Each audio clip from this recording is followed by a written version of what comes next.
Well, if you've ever asked yourself why I still don't feel well, that's why we're here. And let me tell you something. I have to tell you a true story. And I'm here with Sandra, who I went out on the street and found because Sandra is my point. And no, not really. Actually, you sat there. You were watching. We're using you for some other videos, you know, that we were doing. And you sat there and you watched one of my segments. And you sat there and said, oh, my gosh, that's me.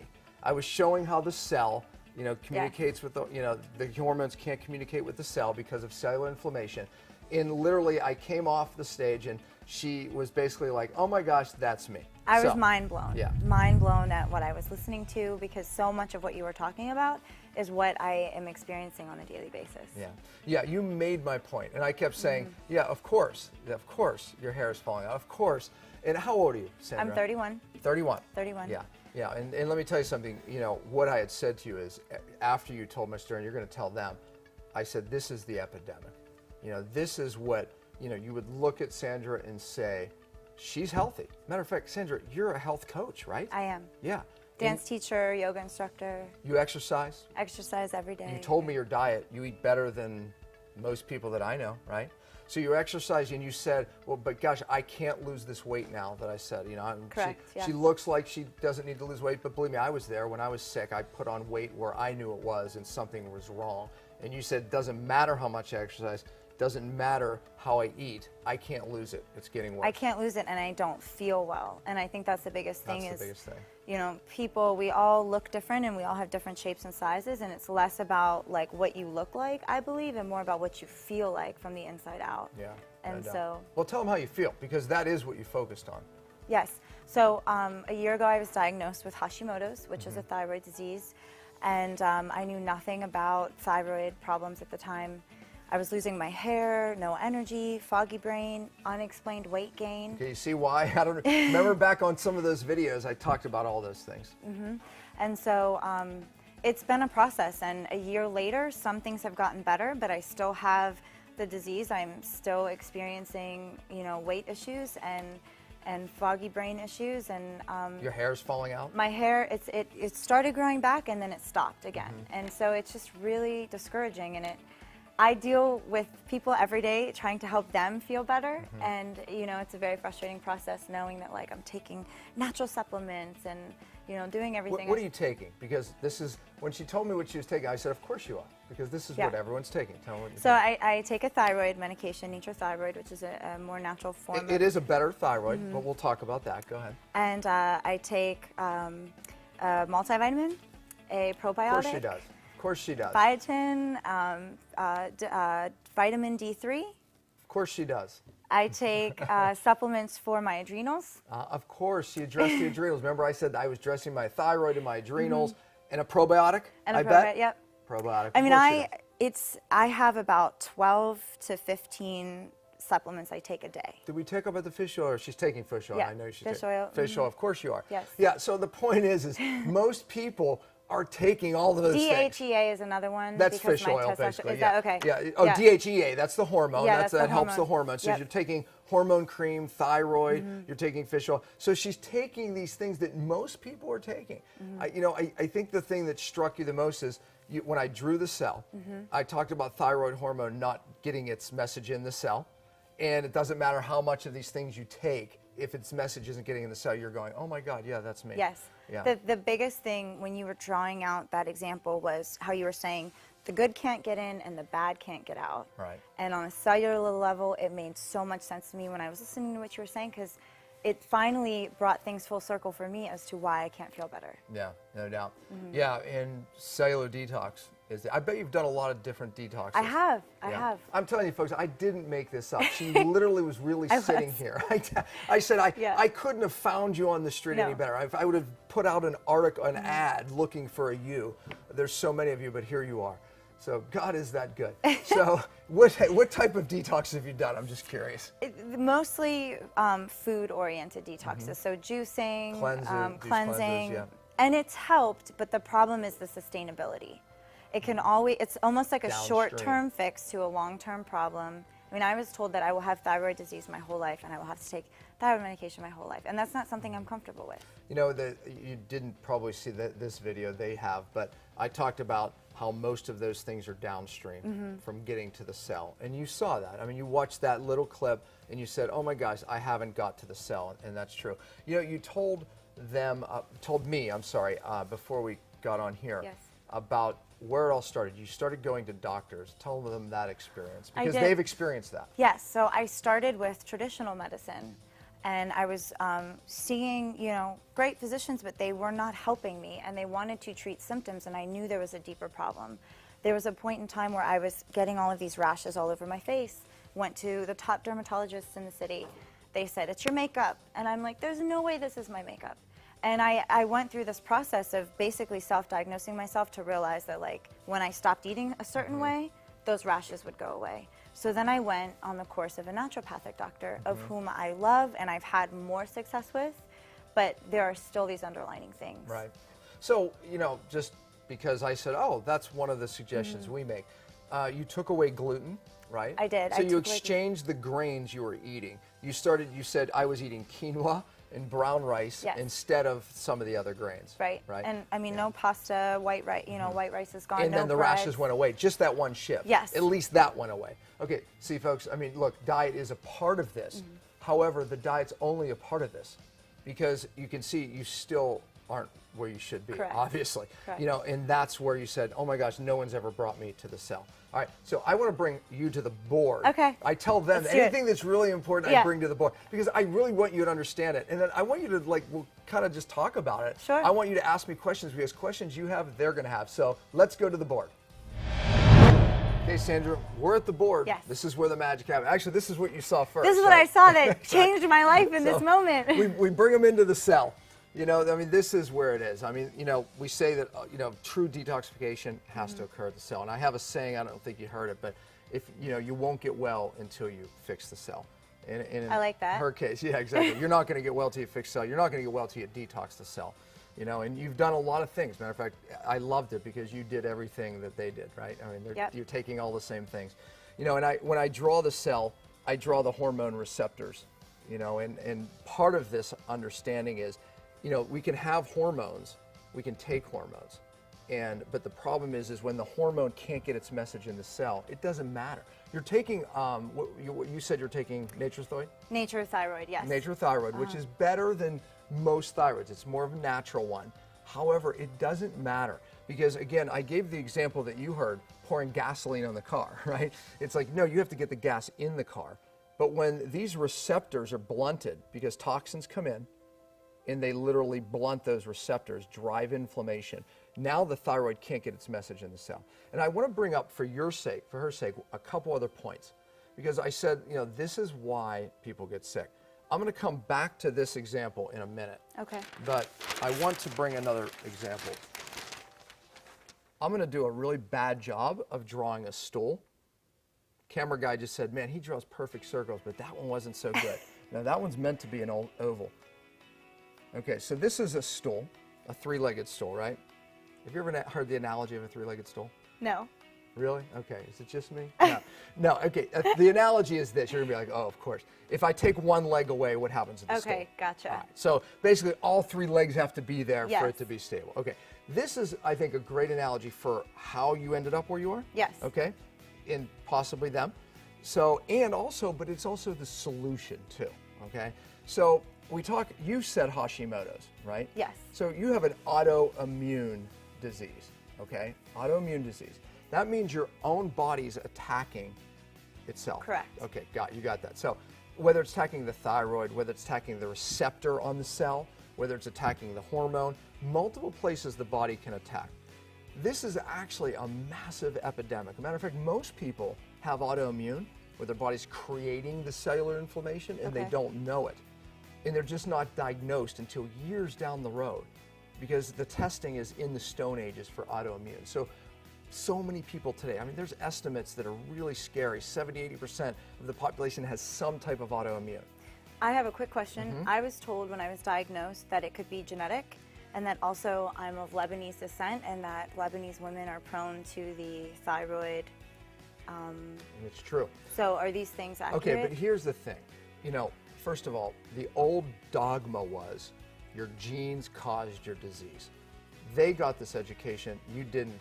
However, I'm going to give it to you now, and it will remind them. Look, we don't get sick because of our genes. I mean, there's some diseases that are strictly genetically driven, right? You know, Down syndrome is being one of them. However, most diseases like that, the gene has to be triggered or turned on. It's called epigenetics. Okay. So the gene literally gets turned on.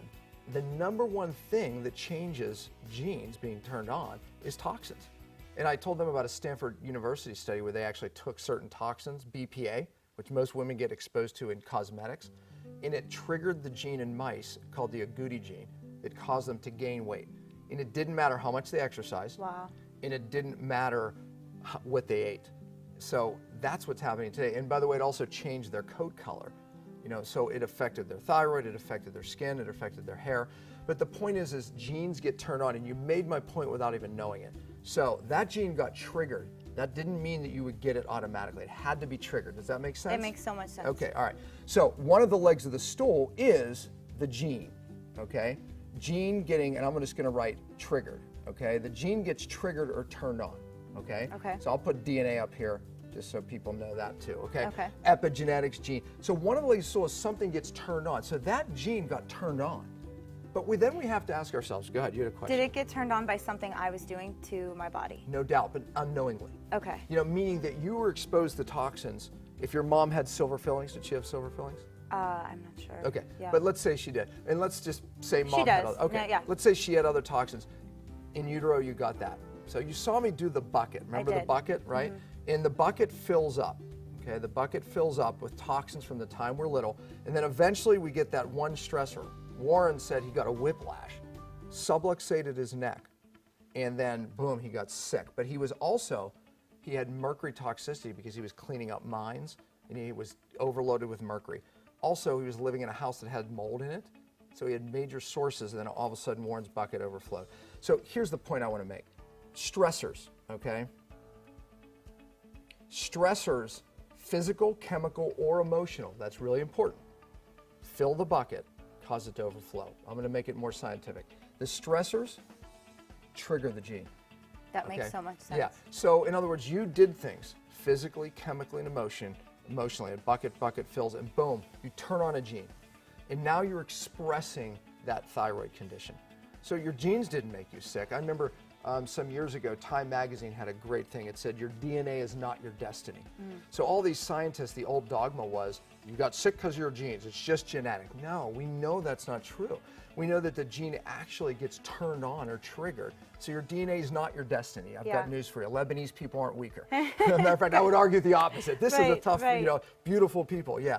So the stressors together, typically I call it the perfect storm. So I always draw 3 storms. Do you remember the movie The Perfect Storm? Yeah, okay. Great movie. What was the guy's name in that? I can't remember. Well, Mark Wahlberg was in it. Okay, anyway, He's one of my favorites. Okay, so you remember that guy. Anyway, so we have 3 storms that come together that cause the catastrophic Clooney storm. was George in it. Clooney, that's the one I was thinking of. The catastrophic storm was, if you have 2, it's a bad storm, but when you have 3, it's the perfect storm. That's what happened. That's what happened in my life.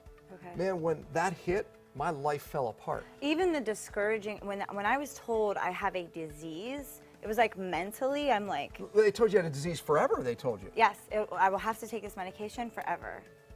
I mean, the stress of that, I don't know if that stress can trigger this to be worse, but. Physical, chemical, emotional.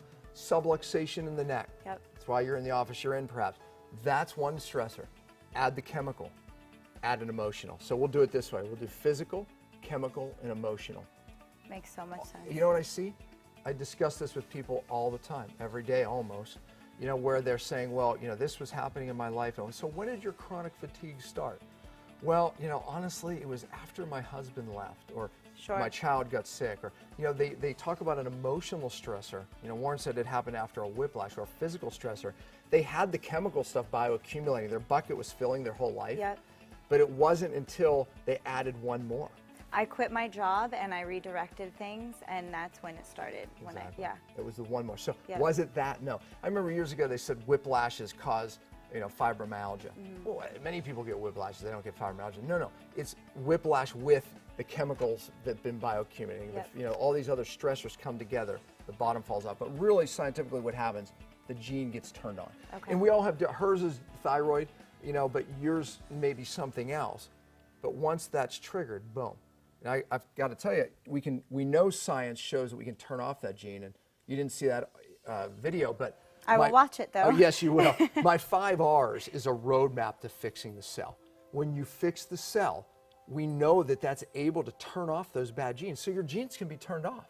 As easy as they were turned on, guess what? In the mice that I talked about when they gave them the toxin, they turned off the gene by giving them something called methyl groups. R number 5, he's reestablishing methylation. Isn't that cool? It's fascinating to me. What's somewhat frustrating to me is why aren't physicians across the country educated in this type of stuff? Or why aren't we being informed about That's these things? the mission, and that's the goal. These people are blessed because they are in an office that understands the physical component. They understand the fact that the chemical component, and they're, you know, this is a system that deals with the cause at both at the cellular level. So that's right. Yes. And we're going to hope she's going to join us in this mission. I know Yes. you are. So, you know, and then there's one more component. You had said, tell them as I get here, the Sure. markers that were low. You had blood work done, right? I did have Tell blood me. work done, so then a bunch of tests came back, and I had a neurotransmitter test done, which reads all the chemicals in your brain and that your body is making. So my serotonin, all my levels were flatlined. I mean, my doctor thought, like, how is this person not Serotonin depressed? is the one. When they give people depression drugs, they give them something called a serotonin uptake inhibitor. And what that does is it raises, so you don't uptake the serotonin, it raises serotonin. So it makes people feel better, but there's a consequence. Go ahead. Sure. And so my serotonin levels were less than 5%, epinephrine less than 5%, testosterone less than 5%. All of these things were literally like collapsed. Yeah. But you know, All the feel-good hormones. all the feel-good down, hormones, yeah. yeah. Which is a very conflicting thing for myself because I'm dancing every day and teaching and yoga, and you know, and so my body is like all over the place, Yeah. and in my brain I'm like, I can't feel sad. So Yeah. Yeah, and again, we can just, you know, give more serotonin or ask the question, wait a minute, why is this young lady, beautiful young lady's serotonin you. low, right? And all the, did the doctors ever ask why, really? well, in fairness to who I was working with, she said parts of my body were stealing from other parts It's true. to make up for. No doubt about that, right. So But why though? Why, Right. why a 31-year-old girl has all these hormones that are low? Well, we could flip back to the cell. We know why, right? But let me finish this point because Sure. it really deals with the serotonin. And this is an epidemic of people in America, honestly, and it's a sad epidemic that's happening. Part of this, why people get sick, this three-legged stool analogy, is what we call the microbiome. I'm not going to write that word, it's a big one, but I'll write gut, okay? Okay. In your gut, which is what science now knows is part of what we call microbiome. That's good and bad bacteria. We used to think it was just for digestion. Now we know more. We know that these bacteria actually communicate with our cells in our body and actually make immune cells. It communicates with our cells to actually make serotonin. So you can't make that brain chemical without certain bacteria. Have you ever taken antibiotics that as a makes kid? sense. Yes, I was told, so I went through a period of time where I was on antibiotics for an excessive amount of time, and I was told this has contributed. I have an overwhelming amount of yeast in my body, bad bacteria, and so this is all kind of like the perfect storm. I hate to say it, but of course she does.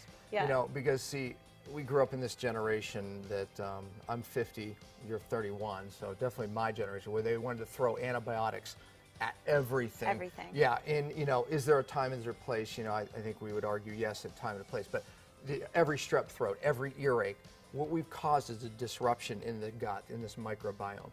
So now we know that if we lower certain bacteria because we killed them off, even toxins from silver fillings that mercury goes down the gut, kills these bacteria. We get a disruption in that. In one of the videos, I talked about a chemical called glyphosate, which is used in like all of our conventional food. They're spraying it to harvest it, they're spraying it to kill weeds and stuff, but glyphosate also kills these bacteria.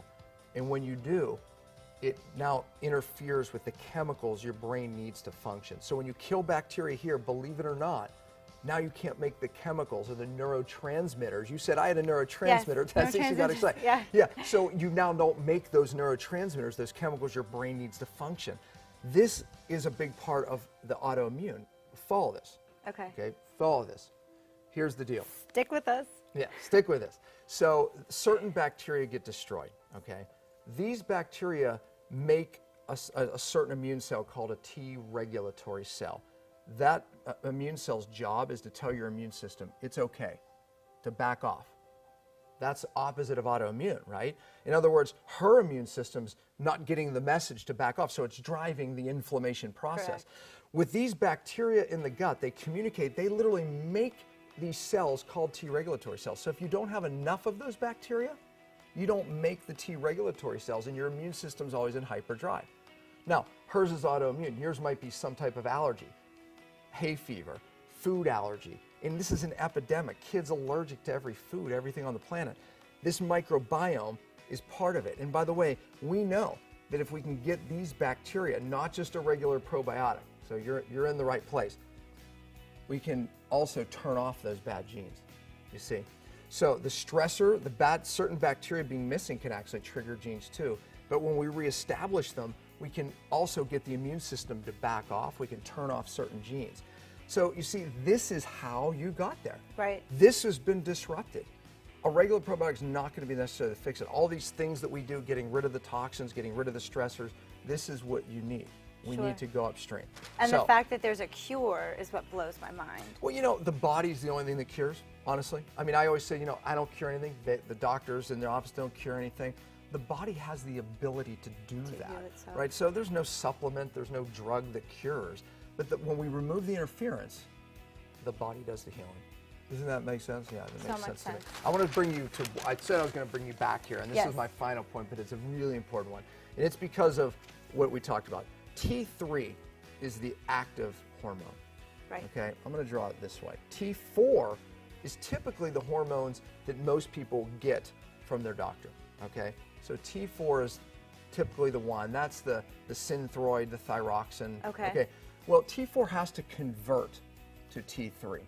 So even the natural one you're taking, it probably has mostly this, maybe a little bit of this. I'm not sure exactly which one you're taking, but the point is this conversion, when that doesn't take place, it doesn't matter how much hormone you're taking. Okay. So the doctors are giving this. Oh, and by the way, here's the bad part. When you take the hormone, your blood work looks better.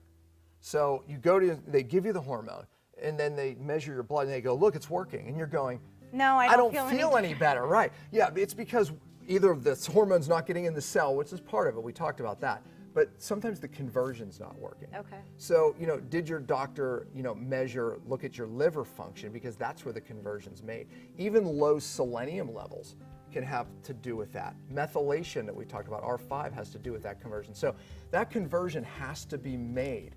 And if you're not making it, you can take all the hormone you want, and your blood work looks normal, you still don't feel well. Very important. So, you know, that's one thing. Now here's another one. You said you had some stress going on? Stress and foggy brain. Okay, let's talk about that. So, what happens in times of stress, even if you get the flu, okay, your body will take T3, that's the active hormone that gets in the cell and you make energy from, feel good, okay? It creates something called RT3.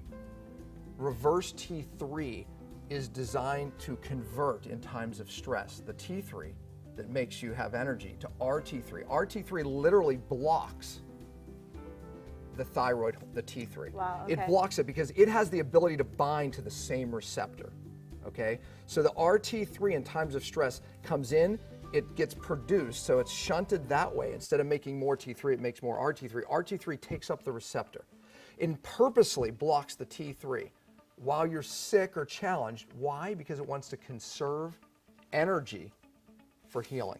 So when you get the flu, that makes sense. Do you have energy when you have the flu? No. A lot of that is this blocking, stopping that hormone, so you can take the energy and use it to battle disease instead of waste. So it puts your butt on the couch. When the flu goes away, you're back up and moving, right? Energy's back. Right.